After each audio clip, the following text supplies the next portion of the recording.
Hi again. This video also links to a free Substack article. So we'll put the link in the description, and please feel free to check out the article and subscribe to it if you like what you hear. So something that I've thought about quite a bit in the last couple of months, and with some questions that have come into me.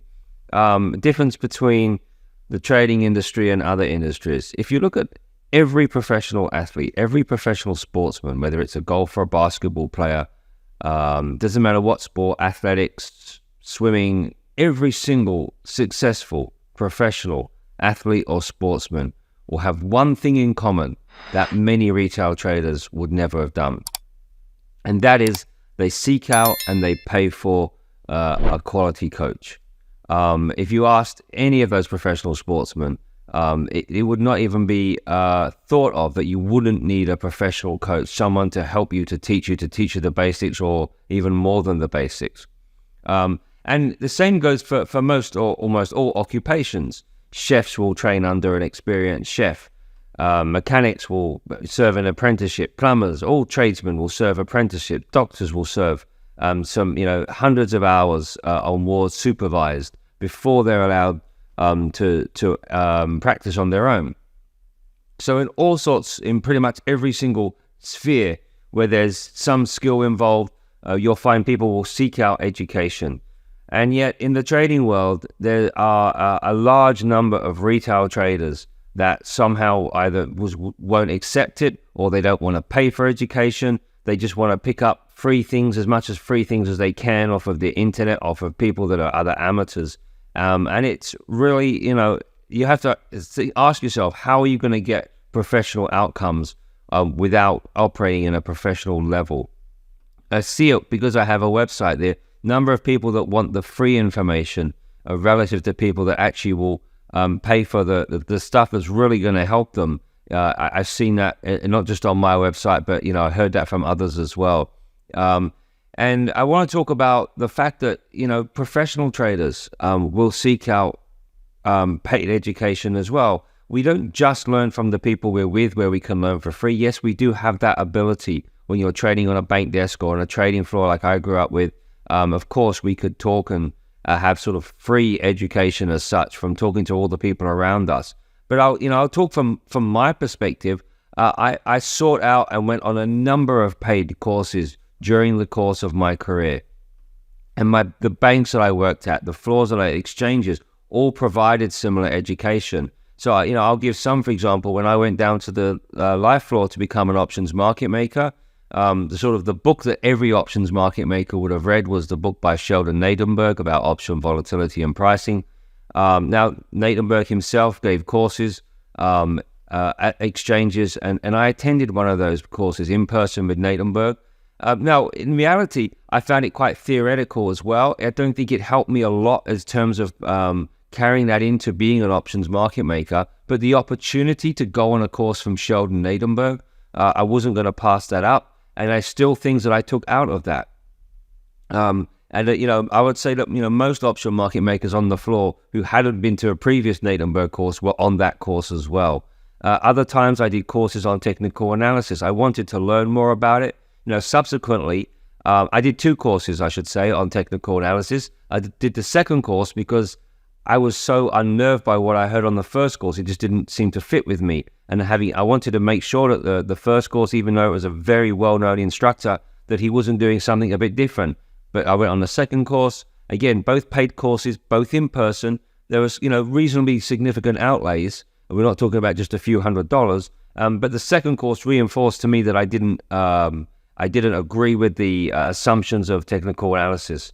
Did I view that education as worthless? No, I learned a lot from it. I learned how technical analysis traders trade. I learned how I can try to pick them off, which is partly what the Norden method is about.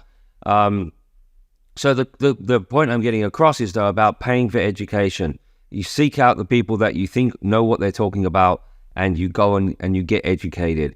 When I was at ING, my bank brought in, I was trading convertible bonds. Our bank brought in Dr. Kevin Connolly, who, literally wrote the book about convertible bonds pricing. Again, you bring in experts to teach, to just in case there are any gaps in our knowledge, or just to, sometimes I found with Kevin, we would actually sort of have sort of sparring contests about, he would talk to me or talk to us about theory. I would say what I'm seeing in practice, and sometimes there was disagreements. That's all great. And the ability, though, to spend some time with these people all affected and impacted on our trading. So in my career, I've paid for many courses. My banks have, and on the flip side of that, I've been paid and asked by a number of institutions and banks to provide trading courses. So paying for education, even professionals do. If you read the book Chaos Kings, there's a bit about how Nassim Taleb went down to the Merck, the CME exchange, to really learn more about trading in the heart of the pits. Now, he said he really didn't like the pit trading environment, didn't suit his personality, but he learned a lot from being down there. These sorts of experiences you can't replicate. So all of us know that in whatever way it is, we want to seek out education. Now, I understand we get into this point of there are a lot of charlatans out there in the retail trading world, and you have to, of course, navigate through that. It's hard.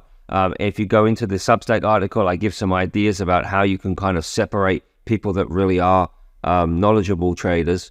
But sometimes I think this is an excuse that some retail traders will just say, oh, well, if the guy could trade, he wouldn't teach. Well, as I say, I've learned from some of the most respected people in Kevin Connolly, convertible bonds, Sheldon Naderberg options, and these sorts of people. It's not about that. In the professional industry, the people that are known to be very good at what they do are sought out to be educators. I think to some degree, when I formulated a reputation in the markets that I traded, is when other banks and my banks would come to me and say, right, now we want you to run a trading course. So in the professional industry, again, you don't view skeptically those people that are teaching. That you actually seek out the best traders out there, the best minds, the best knowledge bases to teach your traders and the people around you. But as I say, if you go to the Substack article, I give a few ideas of how you can try and separate out some of the charlatans, the junk industry out there. I know it's not easy, and there are many people, selling junk courses as well. And the reality is, you will get varied outcomes when you pay for education. As I said, I did as well. I don't go in there thinking that every course I'm going to go on is going to be, find me my eureka moment. There are courses that I've paid for that I come away from thinking I'm not going to use that analysis or that education that I've learned. I don't agree with it.